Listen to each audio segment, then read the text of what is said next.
We wanted to expand on the topic that was brought up, or that we talked about during the group channeling, where the energies of my office, where we do our group channelings, you mentioned that they align with all of the chakras. How does that work? Is it different places within the property that meet in the middle, or is it all accumulated in that one spot? How does this work? Can you explain further? It is the flow of the energy that you have created on your property. It is not necessarily the, we will say, if you lay it out, like your head is your higher consciousness chakra and your feet are your root. It is not a specific place on your land, but the flow of energy. It is the materials and the outline of the energy in which you have created on your land that have created a, we will say, oscillating energy that encompasses all of the chakra points. This allows for one's energetic body to align when they come onto the property, which also highlights when things are a bit misaligned, which is why people feel physical sensations within their body or have experiences within your, we will say, space.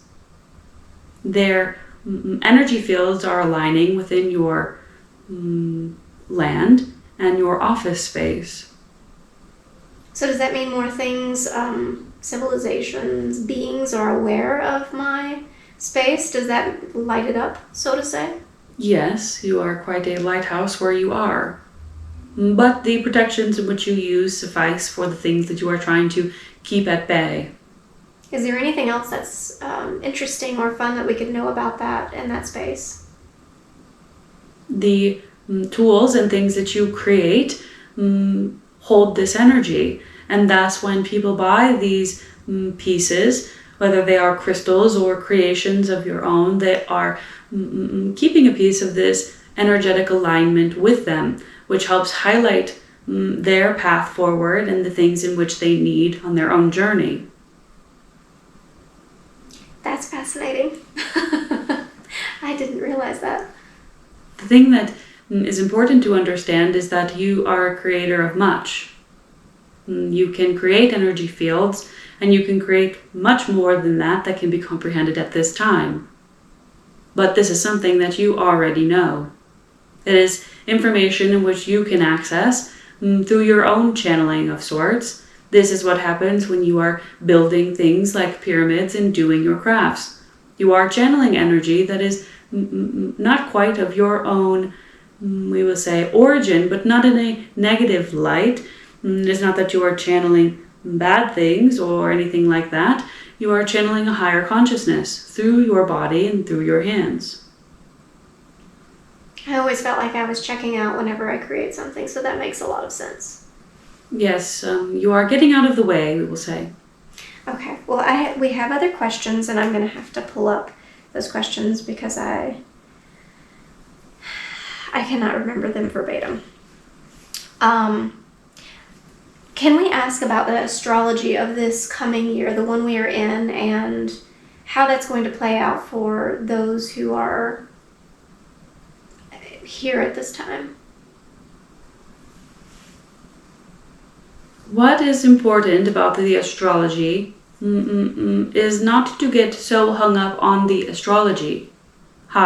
It is a funny thing. We are always looking for meaning, humans, and looking for a way to, we will say, check out of the need to move forward in our own path and looking for ways to make sense of everything. And many are using the astrology as a way to check out and to say, well, this is what is happening and I do not need to pay any attention to it, or I do not need to put any energy into it, or they are doing quite the opposite. They are fear-mongering and saying this is going to be the worst thing ever. And so what we will say is this: do not get so hung up on the astrology or what is to come, as these are good tools to see, we will say, the energy in which you may be surrounded in, but it is not as set in stone as you feel it is. It is a tool, an energetic tool to understand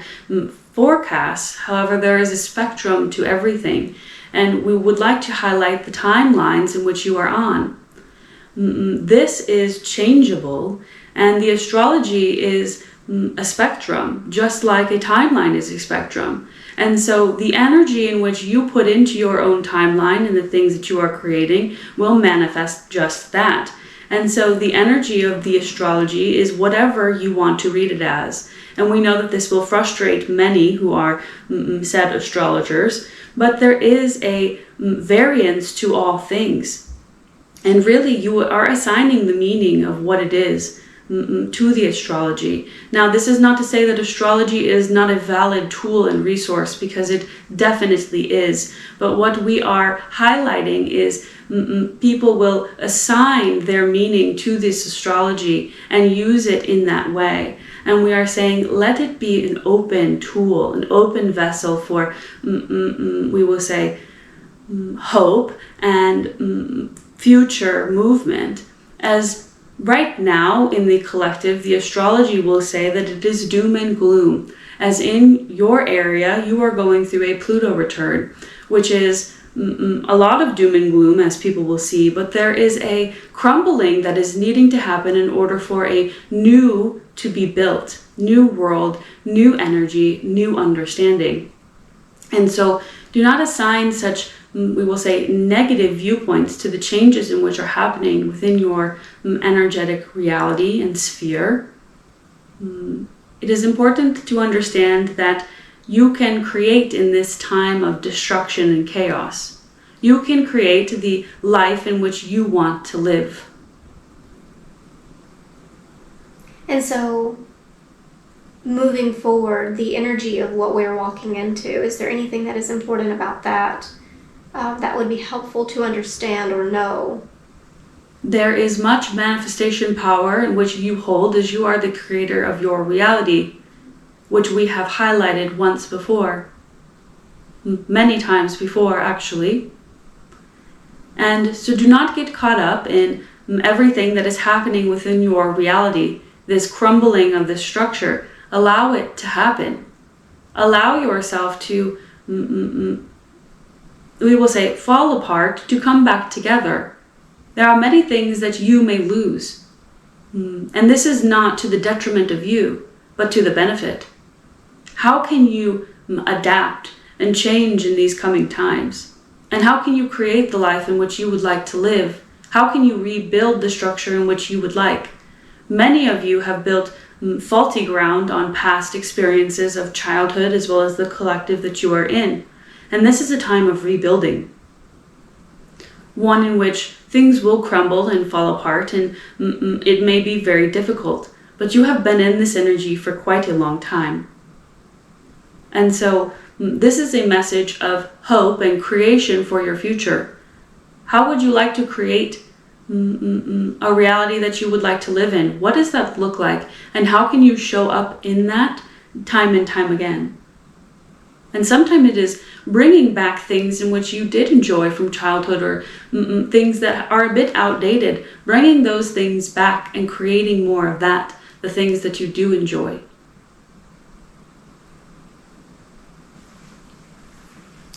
I know this is an unusual question, but it is something that came into Kaylah's awareness, which was, are we under a spell here in the general United States, and how does that affect us?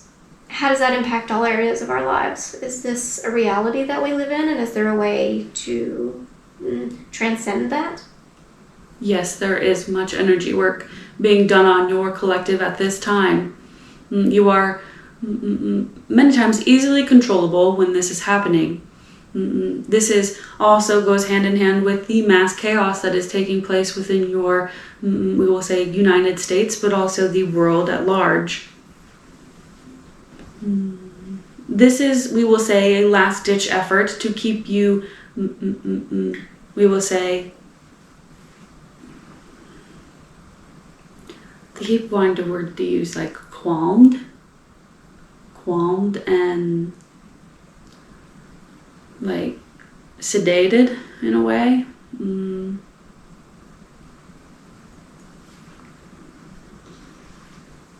So if this is happening and this is going on, how do we begin to, is there anything we can do about it to assist in negating that, or just individually for ourselves to not be affected by this? Well, this is also why community at this time is so important. As you make connections in community and you strengthen within community.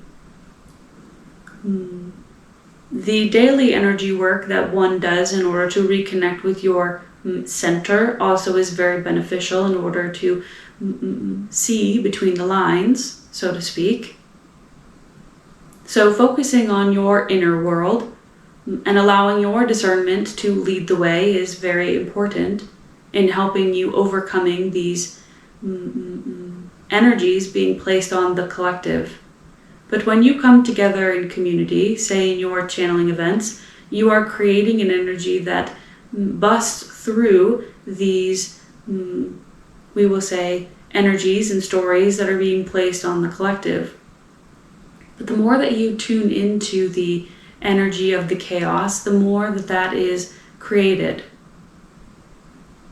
Which is also a point that we would like to make, is to focus on creating the life that you would like to live despite the fact of what is going on within the collective. And what we would like to highlight is one experience that you have had within 2020 when the COVID incident was happening. Many of you had joyous times during this time as you turned inward and focused on your families or creating things or hobbies, we will say. And on the outside of the world looked horrific. It was terrible. But for some of you, you had a great experience within this timeline. And this just goes to show the creation point that we would like to highlight.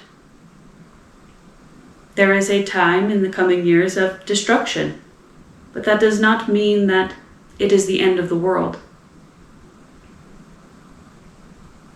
And so what can we do during times like that? Because COVID was not necessarily a destruction, was it? Oh, but it was. Many times it was a destruction of your mental state, as well as many of your physical states. The energy of this illness caused much destruction within your physical bodies, but as well as your mental, emotional, and spiritual bodies. It was a time for many of existential crisis and pushing you past your limits. It was violence upon the human, we will say, and it was created to be so.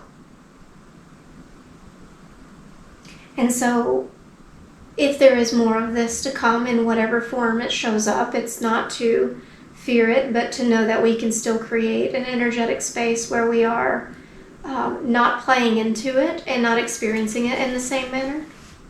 Yes, this is a time of much innovation, with many people exploring who they truly are on a soul level. Creation will be at an all-time high, whether that is writings or art or technological advancements. But this is a time of mass creation, even though it looks like a time of mass destruction. And so the message here is to stay grounded. Stay grounded and find the clarity within your inner self, your higher self, and allowing that to be your guiding light forward. Why do we need to go through this? Why is this so important? Is there not an easier way to go about this? No, not at this time. Because this is the energy that has been built and put into place within your reality. There is a lesson here with the need for balance. Corruption has run rampant and many have become complacent in their daily lives.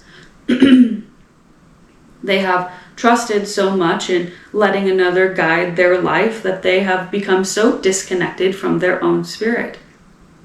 And thus this needs to happen in order for an understanding of self and the need for sovereignty. And you signed up for this, as many do not like to acknowledge that fact, but you did. And there are different lessons and understandings for each individual here. But you incarnated here this time for a specific reason. And maybe exploring that reason might be beneficial. Or maybe it may not. And that is okay. But we have lots of help in many different forms, and that's also present. Oh, yes. But also, it is dependent upon the timeline in which you are. And we do not say that to make you fret or worry about what timeline you are on. We will say to just continue to find your center. Thank you. Is there anything else about these topics that you would like to speak on that would fit this theme, this understanding? There is information that is coming to your awareness. Just as so, this information is coming to your awareness. And many will hear information and they will feel a ping. And not a positive ping, but one that triggers them quite a lot. And we will say to be patient with yourself. And before you decide to tell someone why that isn't true, we would implore you to explore this feeling that you are having. What is it trying to tell you? As you may experience this feeling within many experiences in your life with, we will say, the relationships in which you have, or the experiences in which you go through, there is a deeper meaning to the feelings that you are having. And it is important to spend time to reflect on that before being reactive to it, especially in the coming times. And this is why we highlight to find your center and to allow yourself to come back into your body, ground yourself, reflect, and then move forward with a deeper clarity of sorts. Most people are much more reactive than they've ever been. Is there a reason for this, that people are so much more charged with their stance or their understanding or protecting their stance on things and beliefs on things? Well, this is the reality in which you are in. This is the energy that has been created from, we will say, the pressure being put on the collective. As when you are in fight or flight, you react in that way. And so we like to point out and to highlight the need for continued grounding. And you may say, how can I ground? How can I find my center in such a crazy and chaotic time? I cannot simply go for a walk when the world is coming to an end. And we will say that is just your ego speaking, as there is no rush for anything to figure out anything. You can take 2 minutes, a minute, 30 seconds to ground and find your center. It does not need to be 30 minutes, an hour, 5 hours, or what have you. We're saying that it is not as hard of a task as your mind makes it to be. And is there anything else that you want to speak on about this topic? Yes, for those that are in your life who are the reactive type, it is important to allow yourself to take a step back and not need to control their, we will say, outbursts or the way that they are, as this is also a learning lesson for them. And for you, intruding on their lesson would not help them whatsoever. And so we will say not allowing that, so to speak. Boundaries are definitely needed, but allowing some space and time for these individuals to go through their process without the need for intervention on your part. As you are interfering on their lesson and they are interfering on yours if you, we will say, butt in. And as hard as it is, we understand, but take a step back and understand that this is their lesson to go through. And if you feel so inclined to intervene, maybe that is a reflection point for you as well. Maybe this is more a message for you than it is for them. It can be very difficult when it's close family or close friends, as COVID shows very strongly how people who were once very, very close are very divided now because of those opinions and strong stances and feelings in these different areas. Yes, your reality has become quite polarized, quite black and white, this or that, and that needs to fade in order for new progress to be made, and you can only create that from your own reality. And so taking time within yourself to focus on you, and this is not a selfish focus on you, as community is important, but to find your center and then rejoin community as you see fit. Okay. So will there be a collective ET experience or contact experience? Because I know many are speaking of that now, and many have different times that they speak on this is going to happen, but is this going to be a collective reality at some point? Yes, it has the potential of being so. However, we will say this. There have been disclosures, there have been experiences for many, many years. What do you think this is right now? But we also want to bring up to the collective that it is important to use your discernment on what is actually a disclosure and what is actually smoke and mirrors. And ask yourself why this information is coming up now. Why are they releasing this information now? Use your discernment as to why things are happening and question everything. Why would they give us information about all these meetings about extraterrestrials and acknowledging life on other places that are here and present when we have known for generations, but now it is more public and widely accepted? And yet there are those who are here to help. And we know there are also those who are not. What we will say is this. Much of the information is true. However, there is quite a bait and switch happening. And so just be mindful of the information that comes to the surface. And be mindful of the sources of which this information is coming from. Fair enough. Is there anything else about these topics you would like to speak on? That is all for today, as we know that this recording is quite dense. And so we will leave it at that.